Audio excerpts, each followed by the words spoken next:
하나님의 은혜와 평강이 이 예배 가운데 저와 여러분 가운데 가득하기를 바랍니다. 옆 사람과 먼저 인사 한번 나누겠습니다. 사랑하고 축복합니다. 반갑습니다. 행복하세요. 하나님이 하십니다. 잘 오셨습니다. 우리 전도사님께서 그 달마다 나눔 그 광고를 하실 때 그 칼과 도마를 가져오라고 말씀을 하셨는데 농담인 거는 아시지요? 지난번에 칼과 도마를 사러 가신다는 분이 계셔서 하는 말씀이에요. 농담이시고 우리 함께 그 하나님의 사랑을 전하는 일에 함께 힘을 모아주시고 저도 그 캄보디아 갔다가 토요일날 7시에 한국에 도착하거든요. 일정 잘 조절해서 그 달마다 나눔에 꼭 참여하도록 하겠습니다. 함께 마음 모아주시고 기쁘게 하나님의 사랑 전하는 우리 신광교회 함께 만들어가기를 간절히 바랍니다. 그 사탄의 거짓말 중에 가장 성공적인 거짓말이 예수님 믿고 쉬운 인생 살아라 라고 말씀을 드렸어요. 그렇죠? 예수님 믿고 인생이 쉬워져라, 이게 성공한 사탄의 거짓말이지 않습니까? 그렇죠? 성경은 그렇게 말씀하지 않잖아요. 성경은 우리에게 절대로 그런 말씀을 전해주시지 않습니다. 예수님 믿고 쉬운 인생이 아니라 예수님 믿고 멋진 인생, 영광스러운 인생 살아가자라고 말씀합니다. 우리는 멋진 사람들입니다. 존귀한 인생들입니다. 그 영광을 위해 고난도 기꺼이 감당할 힘을 가지고 멋있는 아름다운 인생을 우리는 꿈꾸며 살아가고 있습니다.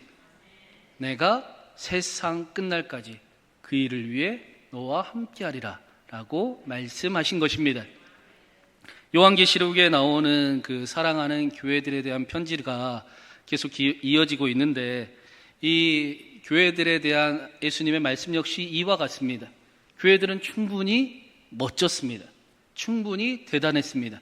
그런데 거기서 멈추지 말고 우리 더 멋진 인생, 우리 이미 이긴 자들이니 함께 승리하는 인생, 이 땅을 변화시키는 교회의 사명을 감당하자라고 예수님께서 말씀하고 계십니다. 이긴 자들아 더 멋있어지고, 이긴 자들아 약속을 기대해라. 하나님이 살아계신다. 하나님을 경험하라. 창조자가 되신다 라고 가르치는 것입니다. 오늘 말씀에 예수님께서 사랑하는 네 번째 편지는 두아디아 교회에 보내는 편지입니다. 두아디아라는 그 교회 이름을 우리 여러분도 생소하잖아요. 그렇죠? 유명하지 않습니다. 에베소처럼 그렇게 잘 사는 도시도 아니었어요. 보가모처럼 수도가 있는 도시도 아니었습니다. 이름 없는 작은 도시가 두아디라 도시였습니다. 그곳에 있는 교회에, 그런데 그 오늘 말씀을 읽어서 알겠지만 예수님의 편지가 가장 길어요. 예수님께서 가장 그 두아디아 교회에 길게 편지를 하고 계십니다. 그래서 학자들은 가장 작고 가치가 없는 교회에 예수님께서 가장 긴 편지를 써주셨다라는 이야기들을 합니다. 왜 예수님께서 그렇게 긴 편지를 두아디아 교회에 보내셨을까? 내용을 읽어보면 짐작을 해볼 수가 있습니다. 먼저 19절에 예수님께서 이런 말씀을 하세요. 우리 19절 말씀 한번 읽어보겠습니다. 내가 내 사업과 사랑과 믿음과 섬김과 인내를 아노니 내 나중에 이가 처음 것보다 많도다. 내가 내 사업을 안다. 이 사업은 일, 사역을 이야기하는 거예요. 두아디아 교회는 하나님의 일, 하나님의 사역을 능히 기쁘게 이루는 작지만 대단한 교회였습니다.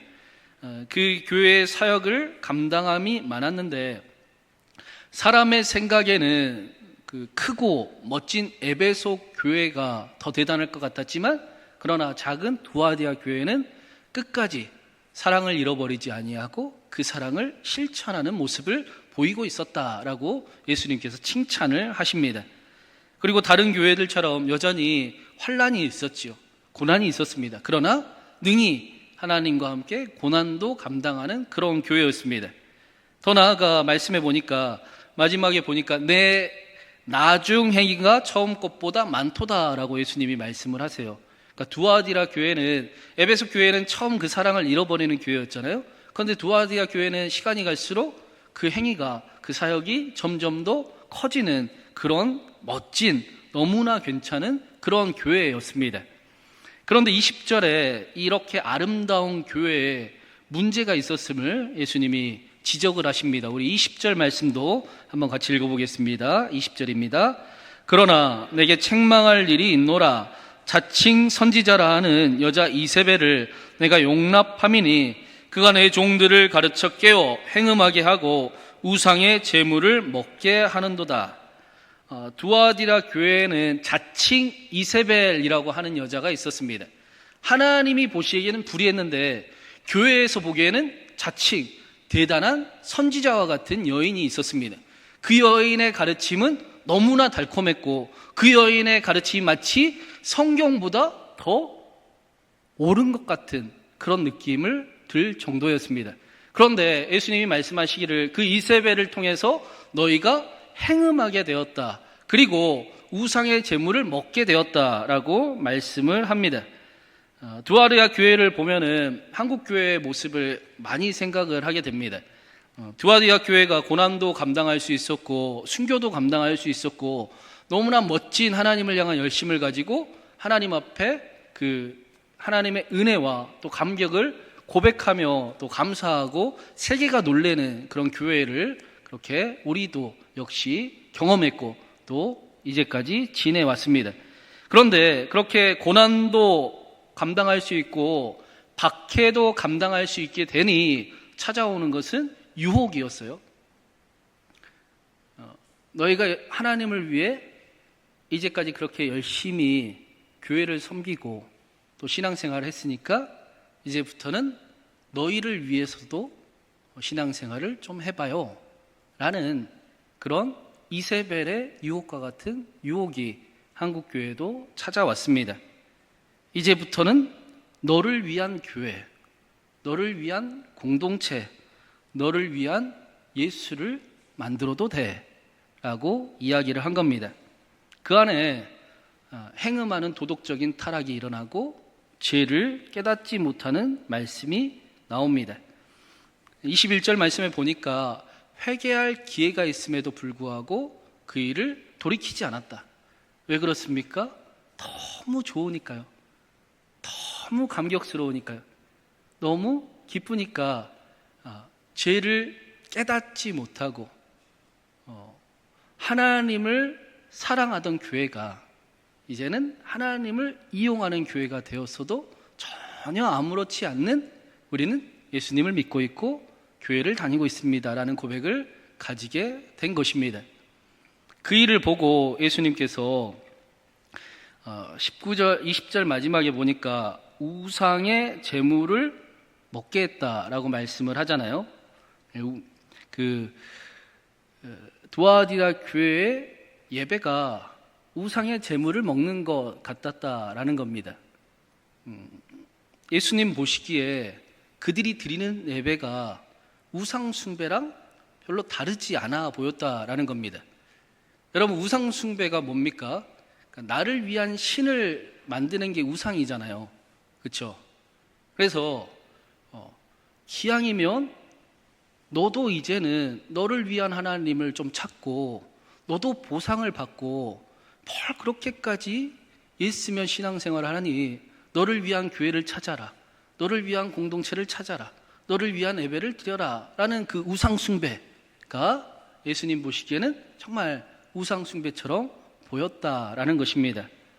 우리의 예배가 하나님을 위한 예배가 아니라 나를 위한 예배가 되면 예수님 보시기에는 우상숭배와 같이 보입니다. 그 일들이 어떤 일을 나타냈는가? 22절, 23절 말씀 한번 같이 보겠습니다. 22절, 23절입니다. 볼지어다 내가 그를 침상에 던질 터이요 또 그와 더불어 간음하는 자들도 만일 그의 행위를 회개하지 아니하면 큰 환난 가운데 던지고 또 내가 사망으로 그의 자녀들을 죽이리니 모든 교회가 나는 사람의 뜻과 마음을 살피는 자인 줄 알지라. 내가 너희 각 사람의 행위대로 갚아주리라. 예수님께서 두아디아 교회에 말씀하시기를 너희가 계속해서 회개하지 않으면, 다시 돌이키지 않으면 너희가 환난을 당할 것이고, 그리고 중요한 것은 너희의 자녀들을 죽이리라 라고 말씀을 하셨습니다. 한국교회는 큰 기도 제목을 가지고 있죠. 자녀들이 교회를 떠나가 버리는 현실을 우리는 보고 있습니다. 나를 위한 교회가 괜찮을 줄 알았어요. 나를 위한 신앙이 괜찮을 줄 알았습니다. 눈에 보이지 않잖아요. 그렇죠? 겉으로는 다 똑같이 하나님을 예배하는 것 같고, 하나님을 여전히 사랑하는 것 같고, 하나님을 위해서 신앙생활을 하는 것 같아 보일 수 있으니 아무렇지 않을 줄 알았습니다. 그런데 한국 교회는 나도 모르게 신앙의 노선이 살짝 바뀌는 그 순간 우리의 자녀들을 잃어버리는 그런 현실을 우리는 말씀처럼 경험하고 있습니다.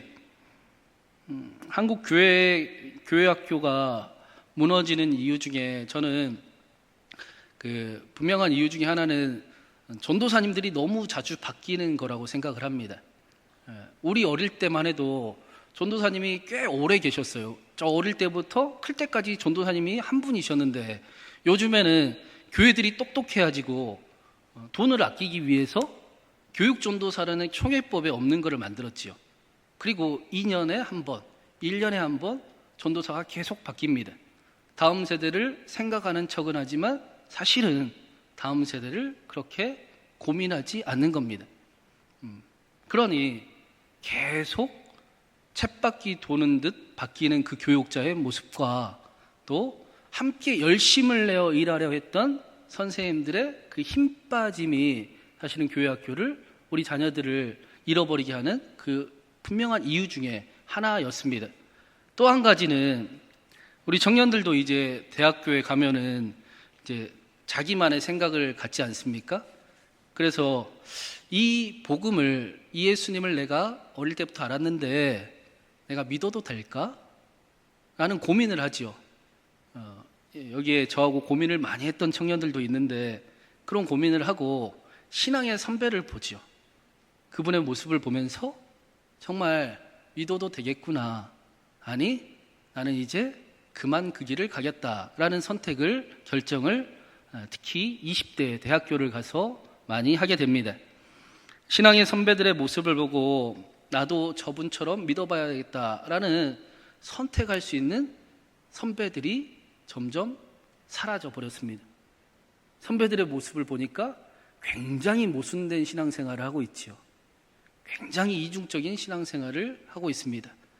예수님 믿으면 쉬운 인생을 걸어가고자 하는 모습들도 너무 많은 것 같습니다. 근데 막상 믿어보면 그게 아니거든요. 그 모순 속에 고민하다 떨어져 나가는 청년들을 우리는 많이 목격을 했습니다. 그런데 이 모습이 결론이 아니다라는 것을 우리가 분명히 기억을 해야 됩니다. 우리는 여전히 기회가 있습니다. 또 우리 신광교회는 다음 세대를 꿈꾸는 교회입니다. 우리 교회는 다음 세대에 굉장히 투자하는 교회가 확실합니다. 우리 전도사님들이 얼마나 열심히 하고 있습니까? 전도사님들이 두 분 전임 전도사님이 계시면서 우리 주일학교와 유치부와 또 중고등부와 청년들을 위해 애쓰면서 헌신하고 있습니다. 또 우리는 함께 기도하고 있습니다. 오늘 말씀에 예수님께서 그러니 깨어서 어떻게 회복해야 되는가를 말씀을 해주십니다. 23절 후반절 한번 같이 읽어보겠습니다. 모든 교회가 부터 한번 읽어볼게요. 모든 교회가 나는 사람의 뜻과 마음을 살피는 자인 줄 알지라. 내가 너희 각 사람의 행위대로 갚아주리라. 여러분, 하나님께서 우리의 행위대로 갚으십니까? 안 갚으십니까? 안 갚으시나요? 갚으시나요? 우리는 이 사실을 기억을 해야 돼요. 갈라디아서에 야 너희는 자꾸 이상하다. 썩을 것에 열심을 품어서 심더니 너희가 신령한 것을 거두기를 원하는구나. 너희는 어리석은 자들이구나 라고 말씀합니다. 여러분, 우리가 무엇을 위해서 애쓰고 있는지 우리는 기억을 해야 됩니다. 우리가 심는 대로 거두게 될 것입니다. 콩을 심어놓고 팥을 기대하면 안 됩니다. 우리는 각 사람의 행위대로 우리의 삶에 열매가 거둬질 것을 우리는 기억해야 됩니다. 그러나 그것만으로 끝나면 안 됩니다. 25절에 이렇게 말씀해요. 우리 25절도 마지막으로 같이 읽겠습니다. 다만 너희에게 있는 것을 내가 올 때까지 굳게 잡으라. 예수님께서 너희에게 있는 것을 굳게 잡고 있어야 된다. 그게 해결책이에요. 여러분, 우리에게 있는 게 뭡니까? 우리에게 있는 것, 베드로가 그런 고백을 했지요. 은과 금은 내게 없으나 내게 있는 나사렛 예수 그리스도의 이름이 있습니다. 하나님이 우리에게 예수님을 선물로 주셨습니다. 그래서 신앙의 결이 완전히 바뀌어야 하는 거예요. 여러분, 부족하면 어떻게 해야 됩니까? 하나님을 찾아야지요. 여러분, 죄를 지으면 어떻게 해야 됩니까? 죄책감이 느껴지면 어떻게 해야 됩니까? 하나님을 찾아야 됩니다. 그게 예수님을 통해 우리에게 보여주신 방법입니다. 율법은 우리에게 선생님이 되셔서 너희는 그 율법을 다 이룰 수도 없고 너희는 예수님이 반드시 필요하다. 그래서 하나님이 예수님을 선물로 주셨다라는 사실을 우리에게 깨달아 알게 합니다. 배가 부르면 밥을 더 먹지 못하잖아요. 그렇죠? 목말라야 부족해야 하나님을 찾을 수 있듯이 먹고 싶듯이 율법은 우리에게 목마름을 알게 하고 연약함을 알게 하고 하나님을 찾도록 우리의 선생님이 되셔서 우리를 인도하십니다. 자녀들을 키울 때 우리가 자녀들을 이렇게 잘못했다라고 완전히 정죄해버리고 그리고 넌 안 돼라고 결론 내지 않잖아요. 그렇죠? 자녀들은 잘하는 중이지 않습니까? 여러분, 우리도 하나님 앞에서 잘하고 있는 중입니다. 그 길에 하나님의 변함없으신 사랑 예수 그리스도를 알게 해주셨습니다. 나는 절대로 너 포기하지 않는다. 나는 절대로 너 잃어버리지 않는다. 나는 여전히 너를 통해 내 일을 이룰 것이다. 그 약속을 예수 그리스도를 통해 우리에게 주신 겁니다. 다시 묻겠습니다. 여러분, 죄책감이 느껴지면 어떻게 해야 됩니까? 하나님을 의지해야지요. 실수하면 어떻게 해야 됩니까? 하나님을 찾아야지요. 고난이 생기면 어떻게 해야 됩니까? 하나님을 찾아야지요. 우리의 삶에 해결할 수 없는 무거운 이야기들과 우리의 삶에 해결할 수 없는 수많은 이야기들이 너무나 많을 것을 하나님은 분명히 알고 계십니다. 그리고 그 안에서 더 하나님을 찾고 하나님을 경험하는 인생이 되라라고 말씀을 합니다. 기독교 신앙은 죄를 고민하는 종교가 아니잖아요. 그렇죠? 기독교는 하나님을 만나는 종교입니다. 하나님께로 우리를 이끌어가고 하나님을 경험하게 하는 종교입니다. 그래서 내가 믿는 하나님이 진짜 하나님이심을 알게 되고 내가 믿는 하나님이 나를 얼마나 사랑하시는지를 경험하게 되고 내가 믿는 하나님이 나를 능히 도우실 수 있는 일임을 경험하며 살아가는 겁니다. 그 경험이 쌓이면서 내가 믿는 하나님은 죽은 자도 살리시고 없는 것도 있게 하시는 창조자 하나님이십니다. 크신 하나님이십니다. 라는 고백이 이 땅에서 우리가 배워가야 하는 고백입니다. 그냥 창조자를 믿습니다가 아니라 하나님은 우리가 이 땅에서 그 하나님을 경험하기를 원하시는 거예요. 그러니 사랑하는 여러분, 우리가 오늘 어디를 향해야 하겠습니까? 하나님을 향해야 됩니다. 우리의 예배에 하나님이 계셔야 됩니다. 우리의 찬양에도 하나님이 계셔야 됩니다. 아멘 소리 좀 크게 하면 안 될까요? 오늘 하나님의 은혜가 저와 여러분 가운데 가득 임할 줄로 믿습니다. 하나님이 함께 하시는 인생, 하나님을 예배하는 예배, 하나님을 찬양하는 찬양, 하나님을 알아가는 삶, 하나님이 우리를 반드시 축복하신다. 우리를 도우신다. 우리를 책임지신다. 하나님이 나를 사랑하시는 만큼 나와 함께 하신다.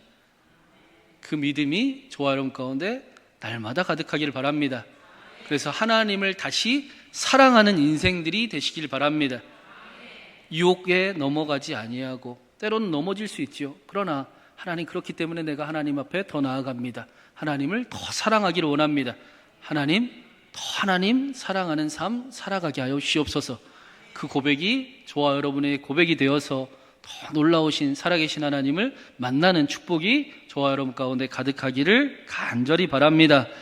하나님께서 신광교회를 또 저와 여러분을 더욱 세우셔서 오늘부터 더욱 하나님과 동행하게 하시고 쉬운 인생이 아니라 멋진 인생, 영광스러운 인생, 내가 무엇을 위해 살아가는지 아는 인생, 하나님이 함께 하셔서 나의 삶의 자리에 하나님의 복됨을 누리고 나타내는 그런 삶을 살아가는 저와 여러분 되기를 주님의 이름으로 축원합니다.